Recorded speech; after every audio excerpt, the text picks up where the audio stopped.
কাছে অবাক লাগে, কারণ আমি ঢাকা বিশ্ববিদ্যালয়ের চ্যান্সেলর।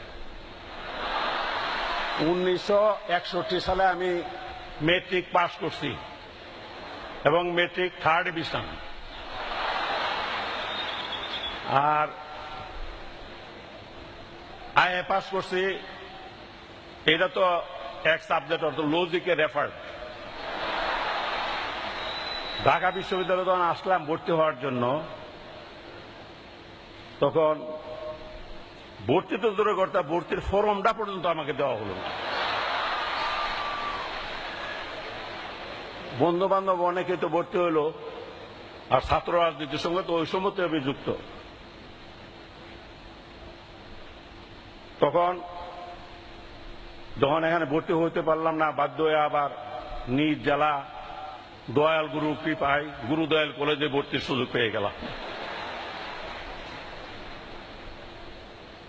তবে 61 সালে আইয়ুব বিরোধী আন্দোলন থেকে শুরু করে বিভিন্ন আন্দোলন সংগ্রাম, যেহেতু আমরা ঢাকা বিশ্ববিদ্যালয়কে অনুসরণ করতাম, যার জন্য প্রায়ই ঢাকা আসতাম এবং বিভিন্ন হলে রাত্রিও যাপন করতাম। এমন কোনো হল নাই তখনকার যা ছিল যেটার যে হলের মধ্যে ঢুকি নাই বা থাকি নাই। অবশ্য রুকিয়া হলে ঢুকি নাই, থাকিও নাই, ওই সুযোগ ছিল না।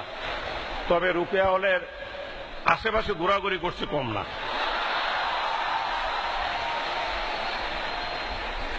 বন্ধু বান্ধব যারা ইউনিভার্সিটিতে পড়ে তারা তো তখন গল্প করে যে মানে কনভোকেশন, এই কনভোকেশনে তারা যে কনভোকেশন ক্যাপ এবং গাউন এগুলি, তা আমরা তখন কলেজে পড়লো, সেটাও ঢাকা বিশ্ববিদ্যালয়ের অধীনে ছিল।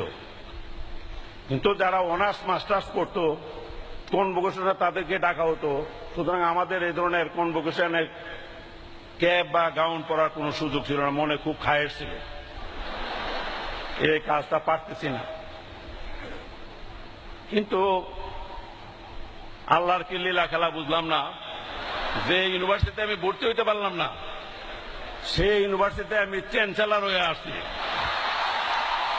আর শুধু এই ইউনিভার্সিটি না, যতগুলি বাংলাদেশের যতগুলি পাবলিক প্রাইভেট বিশ্ববিদ্যালয় আছে সবগুলির এই চ্যান্সেলর।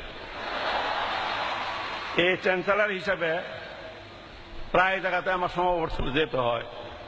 এখন এই 1.5-2 ঘন্টা 2.5 ঘন্টা এই ক্যাপ আর সিনথেটিক কাপড়ের গাউন লাগায় বসে থাকা বড় কঠিন।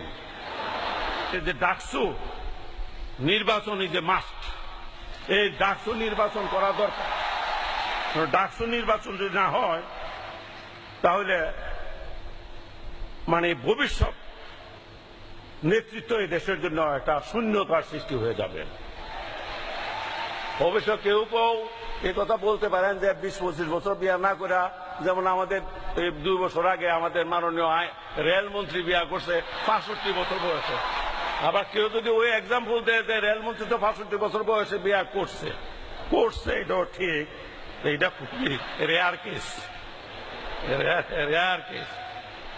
এখন সবকিছুই একটা সময়ে ভালো, অসময়ে কোনো জিনিসই ভালো হতে পারে না। এমনকি আমাদের যে মৌসুমি ফল, যেমন আমাদের এখানে বলে যে 12 মায়া কাঁঠাল, এটাও আছে। কিন্তু এই বৈশাখ জ্যৈষ্ঠ আষাঢ় মাসের যে কাঁঠাল, এই কাঁঠাল যে মজা লাগে, কার্তিক মাস অগ্রহায়ণ মাস আশ্বিন মাসের কাঁঠাল সে মজা লাগে না। এটা মনে রাখতে হবে।